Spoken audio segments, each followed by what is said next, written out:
কি?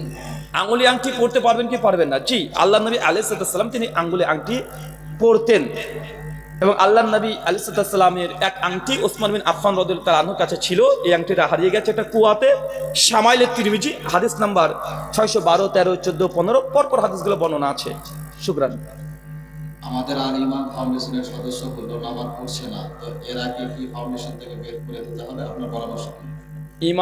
ইমান ফাউন্ডেশনের যারা পরিচালক আছেন তারা আপনার সালাত আদায় করছেন না। সবাই করছে না, মানে কিছু কিছু মানুষ করছে, কিছু কিছু করছে না। তাকে কি বের করে দিতে হবে? এখন বের করে দিলে এবং চাপ সৃষ্টি করলে যে তারা সালাত আদায় করে, আর ট্রাই করে দেখেন, হুমকি দেন, শর্ত দিয়ে দেন, আল ইমান ফাউন্ডেশনে সদস্য তারাই হবে যারা 5 ওয়াক্ত সালাত আদায় করবে, যে কোনো মূল্যে করবে। শর্ত করে দেন, এখন শর্ত সাপেক্ষে যে না না না ঠিক আছে এতদিন পড়িনি এখন পড়বো, এই শর্ত দেওয়ার কারণে যদি পড়ে আলহামদুলিল্লাহ। এখন শর্ত দিয়েছেন তারপরেও করছে না, আবার শর্ত চাপিয়েছেন, মিটিং হয়েছে, আবার বলেছেন 3-4 বার প্র্যাকটিস করেন, চার্জ করেন, তাকে সময় দেন, তারপরে যদি না আদায় করে, সালাত যদি পরিত্যাগ করে দেয়, প্রয়োজন নেই, সংগঠন বা আপনাদের এখান থেকে বের করে দেন।